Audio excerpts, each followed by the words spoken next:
Today's video is going to be a little bit different than normal. Instead of one beach, we're going to be reviewing 2.5 beaches today. And that sounds a little confusing, but just stay with me till the end of the video and it'll all make sense. Located next to the Brass Islands, there are 3 beaches right next to each other. The first beach that we're going to be reviewing is Dorothea Beach. Dorthea is on the north side of St. Thomas, right next to Hull Bay.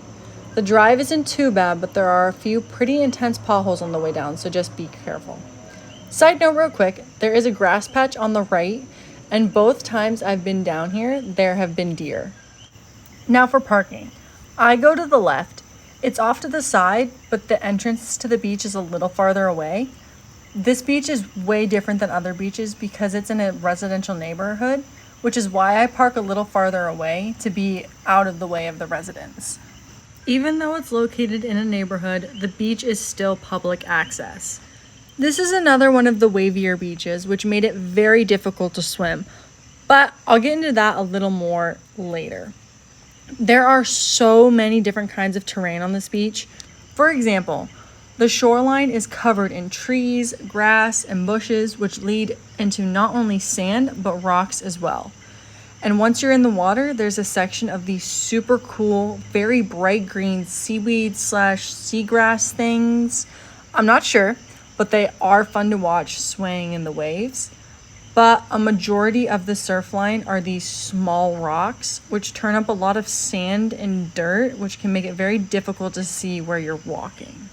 Piggybacking off of this, not only did the waves make it difficult to see the bottom, but the constant barrage of far out crashing waves made it impossible for me to get out into the water. I genuinely could not figure it out safely. I do know someone who lived in the neighborhood and asked if it was possible to get in the water, and they said it was possible, but it definitely depended on the tide. So if you do go on a calm day, they said that this light blue section of the map is where you would want to swim out. The first time I came to Dorothea, I actually ended up hiking to a nearby beach. Don't worry, that's one of the 2.5 beaches that I will get to in a minute, and swimming back. I started over here and ended up swimming around that piece of land that juts out and back towards Dorothea. That giant rock is the piece of land that juts out on the map, and that's where I came swimming from, and this is the entrance to Dorothea. That piece of land that pokes out creates a little mountain in the water.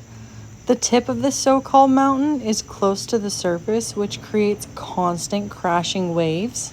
So it can get really shallow at points. Like right here, I got sucked in. I don't think I would recommend this route to anyone, even if you are a strong swimmer. And if you do decide to go this way, I definitely recommend bringing a buddy.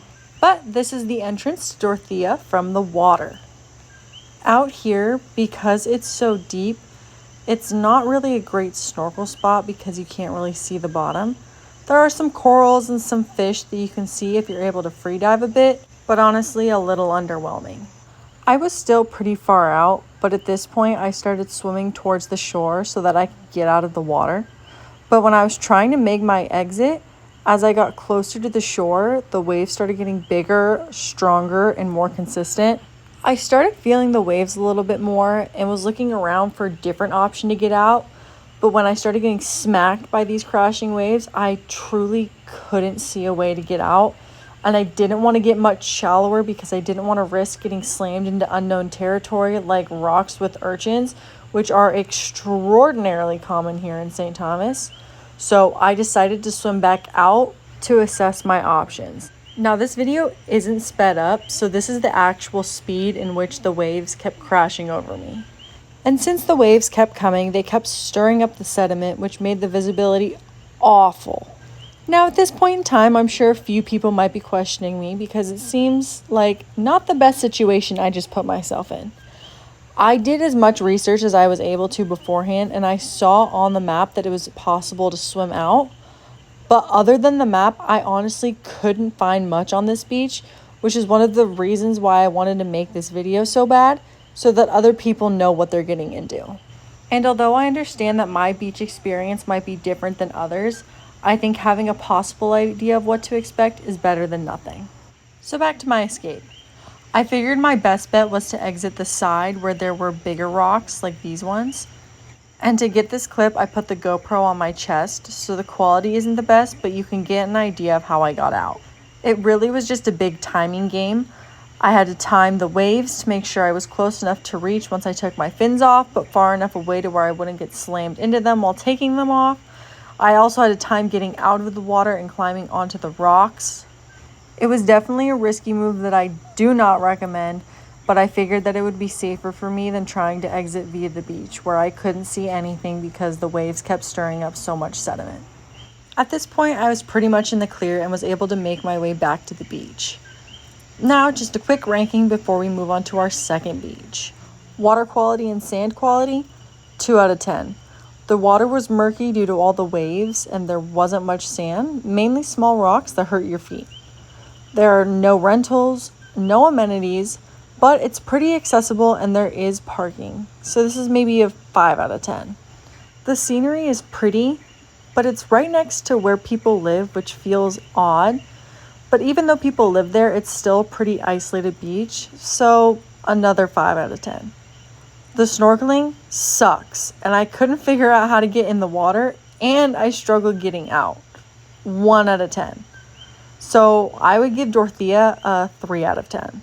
The main attraction of Dorthea is its access to other beaches. Going back to where I parked, if you walk back a little, there's an entrance to a trail. It's not a super difficult trail, but there are some branches and rocks that make it uneven. Also, don't forget your bug spray. Eventually, you'll get to this fork in the road. Both paths lead to a beach, but the one that we're going to focus on is the path to the right. You don't want to walk all the way to the end because at the end there's a fence with a beware of dogs sign and a private property keep off sign. I also don't think the path continues this way, so if you backtrack a little, there will be a side trail on your left. The trail is a little overgrown, but it will take you all the way down to the beach. There is another way to get to this beach, and that is by climbing down these big rocks on Dorthea Beach, all the way around the rock that juts out into the ocean. Both of these paths will lead you to the same beach, and that beach is Little Neltjeberg. Little Neltjeberg is a very small, very isolated beach. You can only access it through Dorthea. The water here is super clear, but again on the wavier side.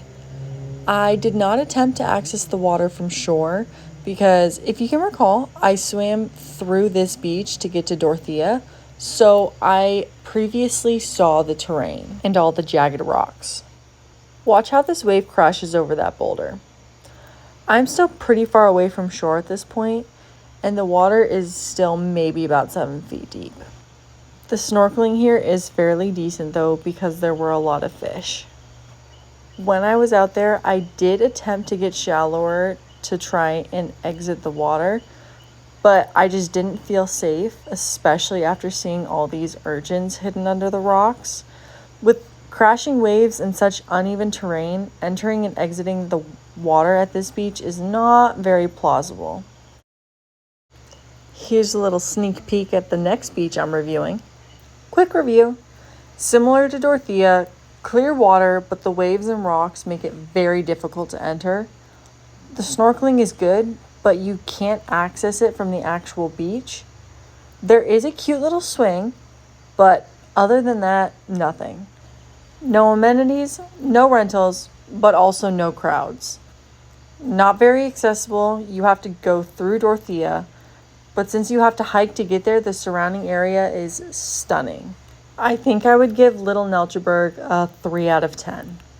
Alrighty, another beach day done. Thanks for tagging along. If you haven't liked, comment, and subscribed yet, now's the time. And stay tuned for next week when I review this secret underrated paradise.